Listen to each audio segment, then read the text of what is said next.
আসসালামু আলাইকুম বন্ধুরা, সবাই কেমন আছেন? আশা করি সবাই ভালো আছেন। আমি আল্লাহর রহমতে আপনাদের দোয়ায় ভালো আছি। তো বন্ধুরা, চলে আসলাম নতুন একটি ভিডিও নিয়ে। আশা করি ভিডিওটা সবার ভালো লাগবে। আর টাইটেল দেখে বুঝতেই পারছেন আজকে আমি কি নিয়ে আলোচনা করব। হ্যাঁ বন্ধুরা, হযরত শাহজালাল রহমতুল্লাহ আলাইহির জীবনী নিয়ে আমি আলোচনা করব। তো চলুন কথা না বাড়িয়ে চলে যাই মূল ভিডিওতে। ইয়েমেন থেকে ভারতীয় উপমহাদেশে আগত প্রখ্যাত সুফি দরবেশ হযরত শাহজালাল রহমতুল্লাহ আলাইহি।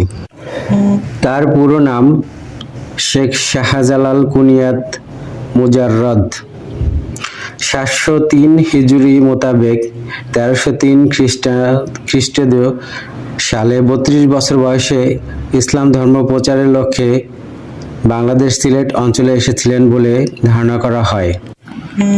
তার সিলেট আগমনের সময়কাল নিয়ে যদিও বিভিন্ন অভিমত রয়েছে, তদুপরি হযরত শাহজালাল সমাধি খাদিমগণের ফার্সি ভাষায় একটি ফলক লিপি থেকে উল্লেখ্য সন তারিখ সঠিক বলে ধারণা করা হয়।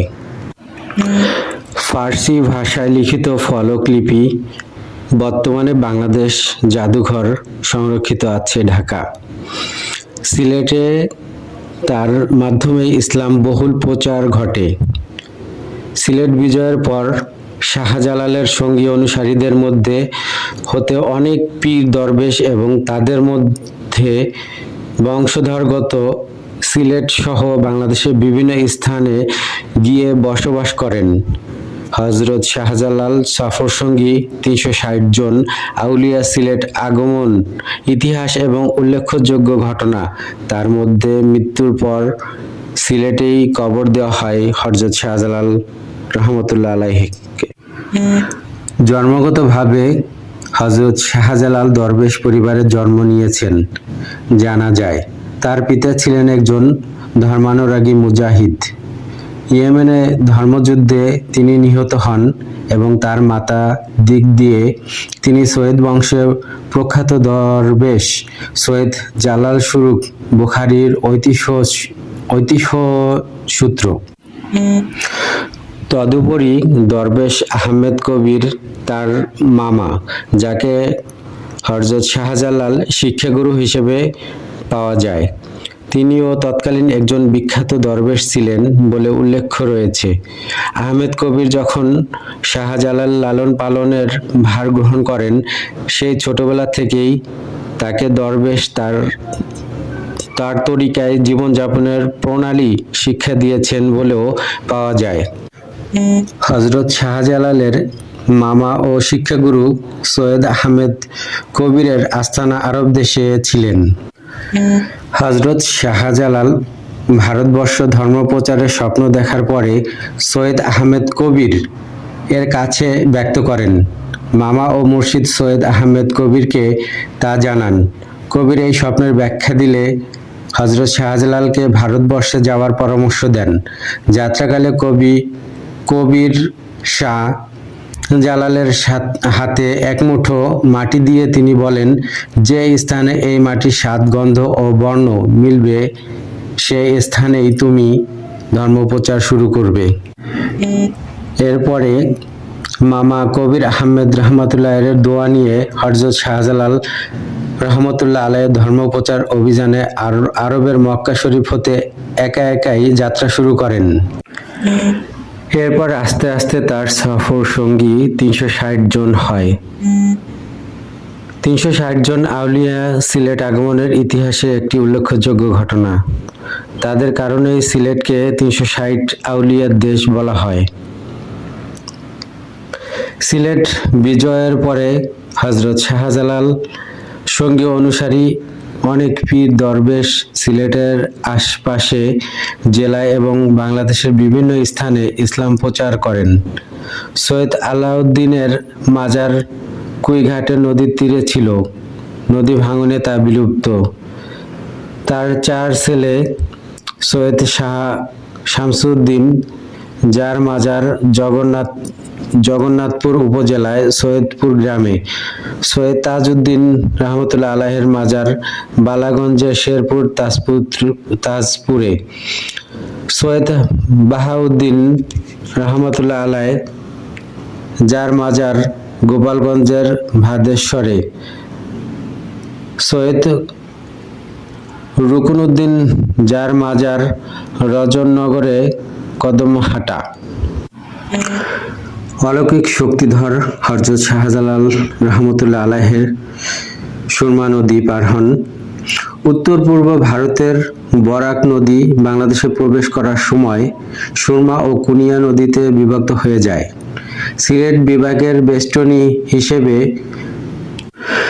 ধর্তব্য এই নদীগুলো প্রাচীনকাল প্রবল স্রোত প্রবাহিত হয়। বর্ষাকালের দৃশ্য প্রায় সাগরের মতো দেখতে। ঐতিহাসিক পর্যটক ইবনে বতুতা সুরমা নদীকে নহরি আজরফ বলে উল্লেখ করেছেন। শাহজালাল ফতেপুর হতে যাত্রা শুরু করেন। সুরমা তীরে অবস্থান নিলে এই নদী পার হয়েই গৌরী রাজধানী। শাহজালাল আউলিয়া, কেরামতি ও অলৌকিক বিভিন্ন ঘটনার রাজা গৌরগোবিন্দ বীতশ্রদ্ধ হন। গোবিন্দ শত্রুবাহিনীকে কিছু সময় ঠেকিয়ে রাখার জন্য সুরমা নদীতে নৌকা চলাচল নিষিদ্ধ করেন। তা সত্ত্বেও শাহজালাল নদী পার হন। হযরত শাহজালাল বিসমিল্লাহ বলে সকল মুরিদদেরকে নিয়ে জায়নামাজে করে অনায়াসে নদীর পার হয়ে গেলেন। আর এই অলৌকিক ক্ষমতা দেখে গোবিন্দ গড়দুয়ারি বসতবাড়ি পরিত্যাগ করে পেঁচাগড়ের গুরুগিরি দুর্গে আশ্রয় নেন। এরপর থেকে তার আর কোনো হদিস মেলেনি। হযরত শাহজালাল রহমতুল্লাহ আলাইহ 3 দিন সিলেটে অবস্থান করার পর মিনারের টিলায় অবস্থান রাজবাড়ির প্রথমে দখল নিল এবং সেখানেই বসবাস শুরু করলেন। এবং তার মামা যে একমুষ্ট মাটি দিয়েছিলেন, এই সিলেটের মাটির সাথেই সেই মাটির গন্ধ, রং এবং স্বাদের মিল পায়। আর এজন্যই হযরত শাহজালাল এখানেই তার আস্তানা গড়ে তোলেন। গজার মাছ। হযরত শাহজালাল রহমতুল্লাহ আলাইহির মাজারের চত্বরের উত্তর দিকে একটি পুকুর রয়েছে। এই পুকুরে রয়েছে অসংখ্য গজার মাছ। এসব মাছকে পবিত্র জ্ঞান করে দর্শনার্থীরা ছোট ছোট মাছ খেতে দেয়। পুকুরের পশ্চিমে কোনো ছোট একটি বিক্রয় ব্যবস্থা রয়েছে। পুকুরের অজুর ব্যবস্থা আছে। 2003 সালে 4 ডিসেম্বর বিষ প্রয়োগের পুকুরের প্রায় 700 বেশি গজার মাছ হত্যা করা হয়। ফলে পুকুরটি গজার মাছ শূন্য হয়ে পড়ে, মরে যায় মাছগুলো। মসজিদের পশ্চিম দিকে গোরস্থান পুঁতে ফেলা হয়। পুকুরটি মাছ শূন্য হয়ে যাওয়ার পর হযরত শাহজালাল রহমতুল্লাহ আলাইহ অপর সফর সঙ্গীরা মৌলভীবাজারের শাহ মোস্তফা রহমতুল্লাহ আলাইহ থেকে 2004 সালে 11 জানুয়ারি 24টি গজার মাছ এনে পুকুরে ছাড়া হয়।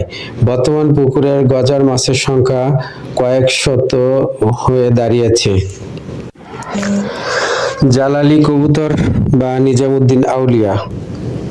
হযরত শাহজালাল রহমতুল্লাহ আলাইহ এর অত্যাধুনিক শক্তির পরিচয় পেয়ে হযরত নিজামুদ্দিন আউলিয়া রহমতুল্লাহ আলাইহ তাকে সাদরে গ্রহণ করেন। প্রীতির নিদর্শন রূপে তিনি তাকে একজোড়া সুরমা রঙের কবুতর বা জালালি কবুতর উপহার দেন।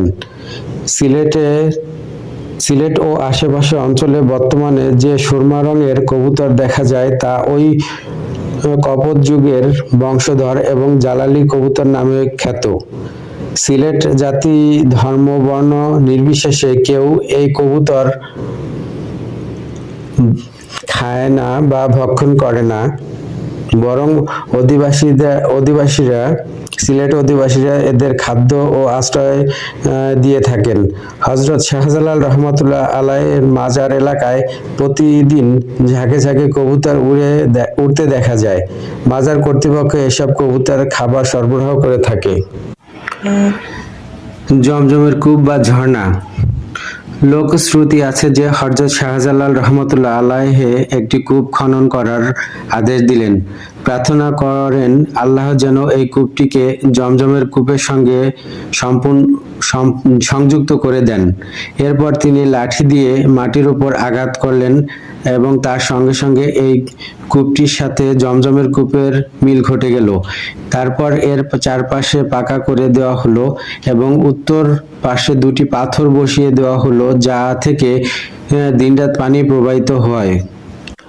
কথিত আছে এই পানি এক নিয়তে পান করলে আল্লাহ তার মনোবাসনা পূর্ণ করে এবং রোগাক্রান্ত ব্যক্তি যদি বিসমিল্লাহ বলে পান করে তার রোগ আল্লাহ শেফা করেন, রোগ ভালো হয়ে যায়। এরকম আরো হাজারো অলৌকিক ক্ষমতার অধিকারী ছিলেন হযরত শাহজালাল রহমতুল্লাহ আলাইহি। সুপ্রিয় দর্শক মণ্ডলী, এর ইতিহাস আরো অনেক বড়, ছোট আকারে বললাম, হয়তো অনেক কিছু বাদ পড়ে গেছে, ক্ষমা দৃষ্টিতে দেখবেন। যাই হোক, আপনারা বিস্তারিত জেনে নেবেন গুগল থেকে বা উইকিপিডিয়া থেকে। তা আজ এ পর্যন্তই। সবাই ভালো থাকবেন। ভিডিওটা ভালো লাগলে অবশ্যই লাইক, কমেন্ট, শেয়ার করবেন। ধন্যবাদ সবাইকে। আল্লাহ হাফেজ। আবার ফিরে আসবো নতুন কোনো ভিডিও নিয়ে। সে পর্যন্ত সবাই ভালো থাকুন। শুভকামনা।